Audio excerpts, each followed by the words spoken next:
Hey guys, this is Eric Weingart with Weingart Racing. Today's video is about tunnel rams for small block Chevys, specifically 23-degree heads. Now, I want to go ahead and get rid of some myths about these deals.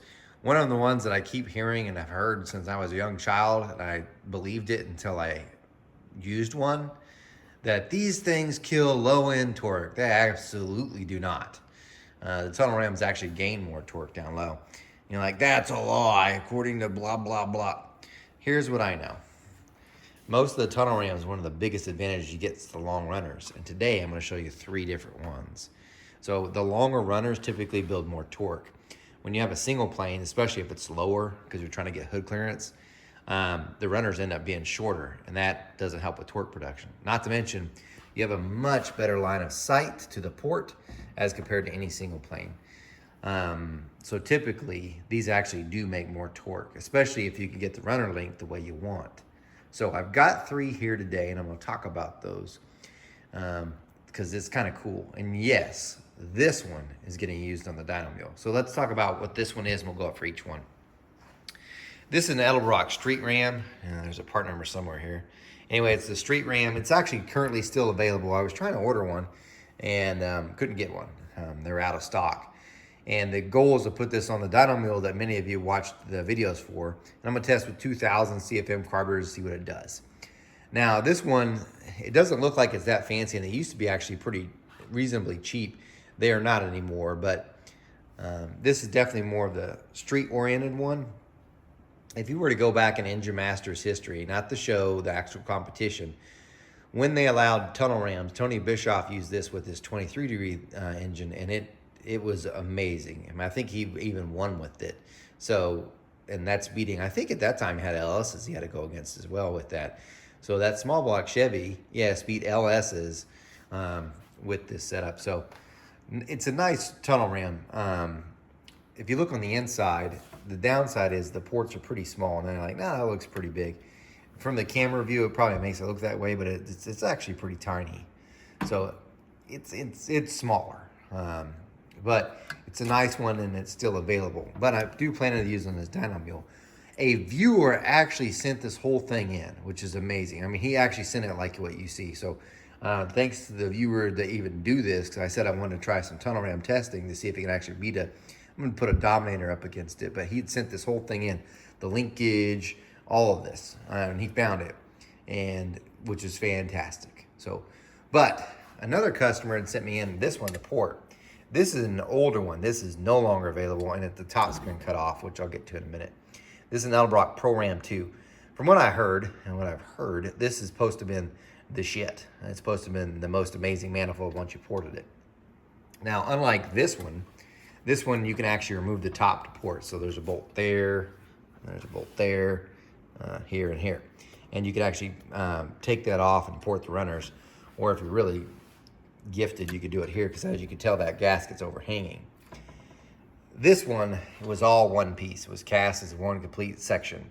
So he wanted me to port it, and he'd cut off the top. The only downside, and this is a major disadvantage, these ones are great. And by the way, just going by runner length, this one was 6.5 inches long.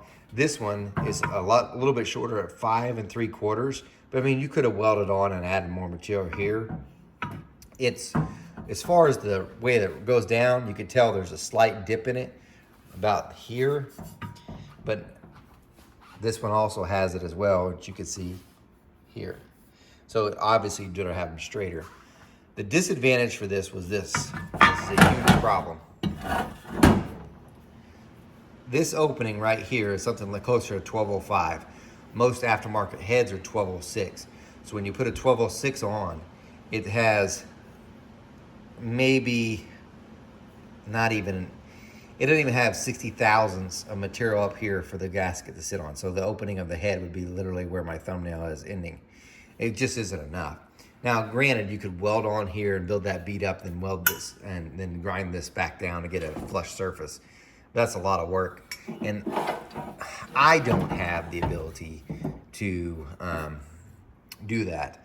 So I can have someone weld here, and usually I can reface these intake flanges only if they've got a carb pad, because my mounting fixture that I use has a deal for carb pads. because the top's cut off, I can't do that. So I can't do this one. Others I'm sure can. They've got different fixtures to do. I don't. So that's me. I know others have that fixture where you just bolt one side in and flip it up and you roll it over and mill the other one. I don't have that fixture. My fixture bolts to the card pad, and that's how I mill intake faces. So, but anyway, this one I guess was a hot ticket. Now, Edelbrock has another version of it that still is available, but it's not like this one. It's not quite as good.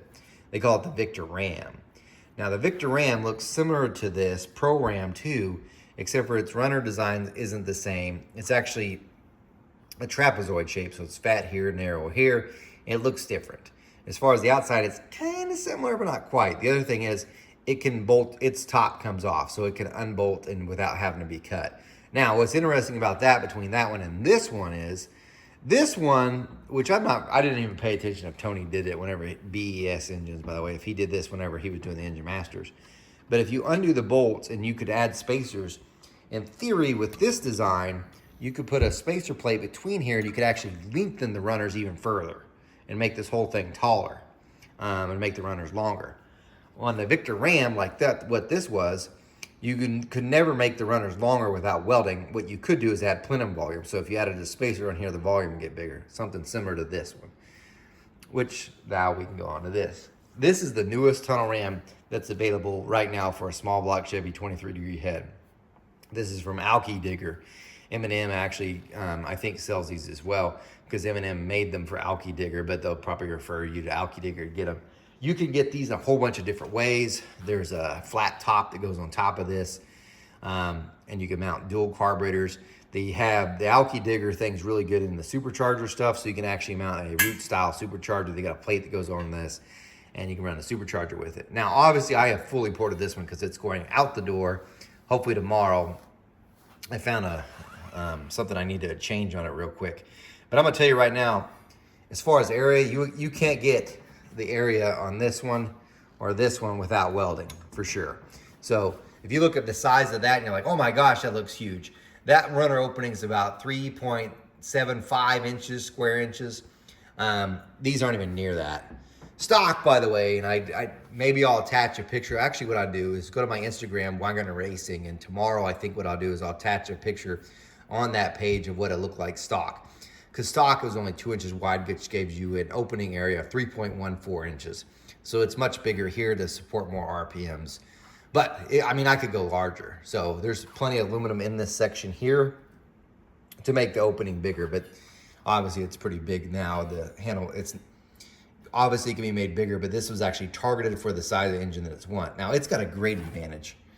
The runners are exactly straight. There's no curve like what you see here and here. It's a straight runner, awesome. You got your bosses that you could use if you're doing these might even be for the blower stuff, the down nozzle things, but you could use it for a whole bunch of different stuff. There may be enough material for fuel injection, but whatever, it's nice. Here's the disadvantage to this one. This one's a little bit different. Now, if you're looking at it like this, it really doesn't, you can't see it until you look at it like that. Hopefully you see it. The runners are angled. And the reason for it is, as you know, there's a distributor that fits right through here. If all this was straight up, let me just move this out of the way. Sorry, I don't want to do this in 2 takes. I'm just going to use one. Give me a second. There we go. There, maybe now you can see it better. But the whole thing is kind of shifted this way. And the reason why is if these were straight up and down, and you had the box at a certain distance, what you would have is a hard time putting that distributor in. So besides adding the notch to the plenum, the whole thing gets shifted over forward. So on some of the runners, like if I'm looking down it right now, you can definitely see more of it than you can on that one because it's shifted down. See what I mean?